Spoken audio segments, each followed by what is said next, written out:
go, man! Let's go! Let's go! Come on, Rookie! Et ouais, du coup j'ai fait un camp de basket. Mais seulement pour un jour, et c'était pas un camp comme les autres. Et salut l'équipe, c'est Samy pour Rafraîchis Sports News, j'espère que vous avez la pêche. Aujourd'hui je vous explique un peu ce que j'ai fait de ma journée d'hier avec Rookix, Obsidia et beaucoup d'autres personnes que vous connaissez sûrement. Quand j'ai commencé YouTube, j'ai eu l'occasion de me faire pas mal de copains. Et le premier copain de YouTube que j'ai pu me faire, c'est Valentin. Et je me rappelle, c'était pendant mon stage où j'apprenais encore à faire de la vidéo, où je faisais mes premières vidéos pour une entreprise. On mangeait ensemble souvent le midi et on parlait de nos objectifs sur YouTube. On avait à peine 1000 abonnés et à ce moment-là on se disait qu'est-ce qu'on va faire de cette aventure. Et Valentin m'avait émis l'idée à un moment qu'il veut faire un camp de basket parce qu'il a fait des camps de basket quand il était gamin et il veut en faire un peu à son image et surtout un camp qui permet de faire progresser des jeunes joueurs mais aussi de les faire kiffer, de leur faire passer une super semaine de vacances parce qu'en général c'est sur leur temps de vacances qu'ils font ça. L'année dernière, comme l'épidémie du Covid-19 n'existait pas, on a eu l'occasion d'y aller avec toute la bande de youtubeurs basket, ce qui était plutôt cool. Ils ont dit il y a la team Par, team Jérémy, team Reda et team Duncan. Hey yo, hey yo, hey yo. Shoot ça. Je devrais être coach NBA. Je devrais vraiment être coach NBA. Yes. Dégage.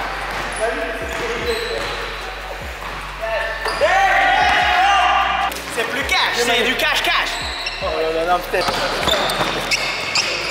Du cash-cash, bro. 1, 2, 3.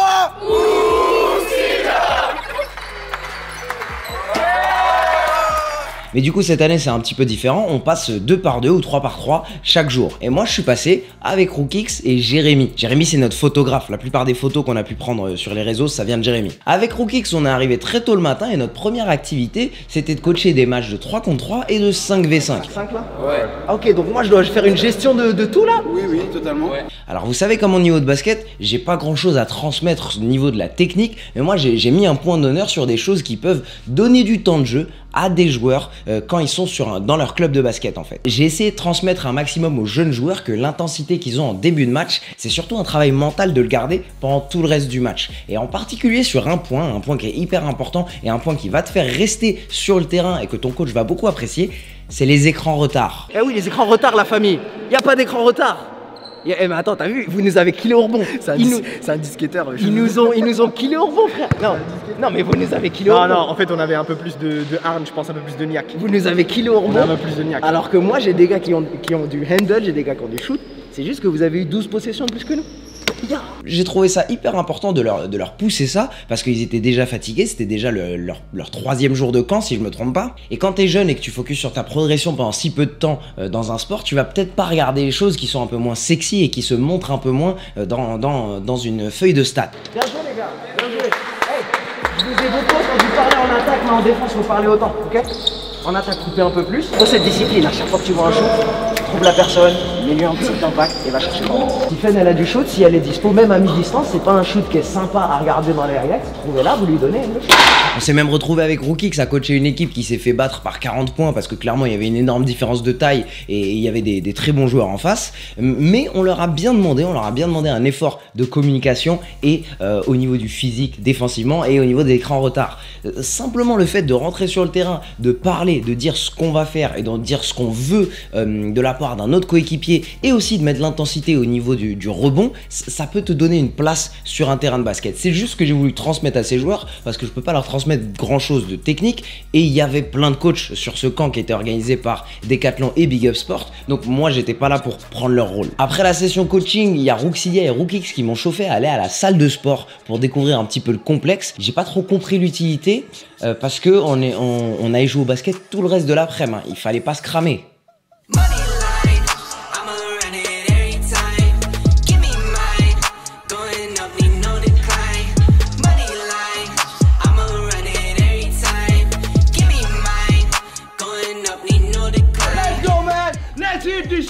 Let's go, come on Rookxidia, you got to put up this motherfucking win. Ça te fait quoi Rookix qui t'encourage? Ça fait bien et ça fait mal. On va filer un coup. Let's go Rooksydia. You gotta pull up this wheel. Oh damn it. Bon, après que Rookix se soit hype up de fou, on est passé vraiment sur le terrain. C'était du 3-3.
Je vais pas vous mentir, j'étais assez frustré parce que je commence vraiment à progresser au niveau du shoot quand je m'entraîne de mon côté. Ce jour-là, le shoot rentrait pas, ça arrive. Mais on s'est quand même fait plaisir avec des très belles actions, des belles passes D, quelques shoots qui rentrent de temps en temps et une action assez légendaire de Valentin qui aurait été très cool à sortir sur les réseaux, mais ma caméra tournait pas ce moment-là. C'est ça que vous savez pas sur YouTube en fait. Plein de fois, on fait des superbes actions quand la caméra tourne pas. Ou alors, il y a quelque chose qui arrive trop souvent. Quand quelqu'un passe devant la caméra, il y a toujours une action de ouf qui se passe derrière. Après la session 3-3, il y a eu un moment que j'ai particulièrement aimé. On nous a donné l'occasion, à Rookix et moi, de nous présenter aux jeunes du camp, présenter ce qu'on fait et un petit peu raconter nos vies et transmettre quelque chose à ces jeunes.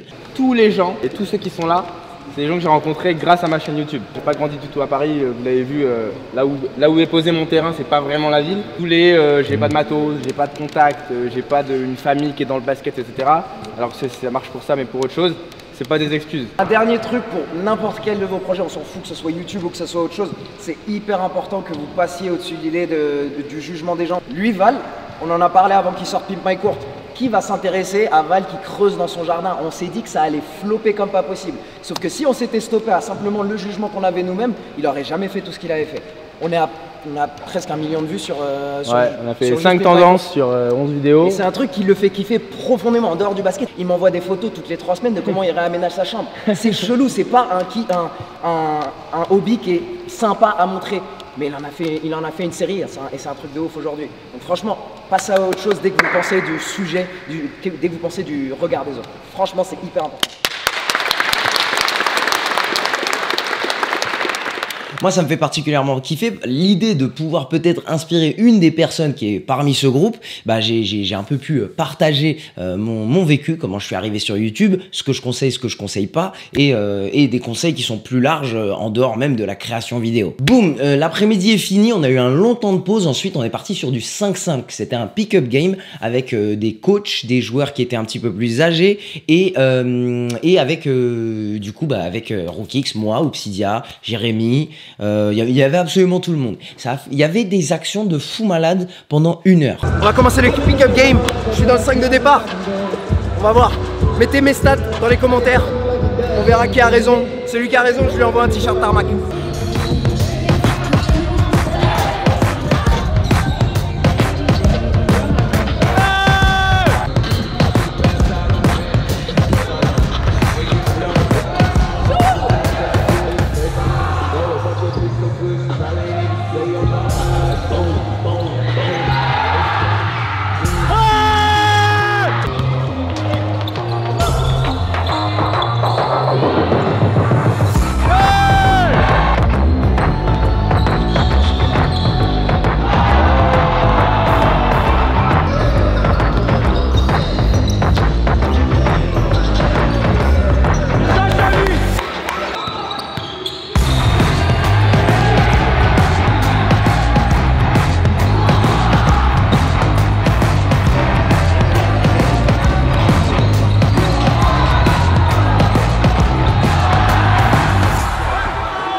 Donc ouais, voilà, c'était toute la journée. Je tenais à la partager avec vous. Pensez à mettre un pouce bleu si vous kiffez ce genre de contenu. Dites-moi si vous en voulez plus.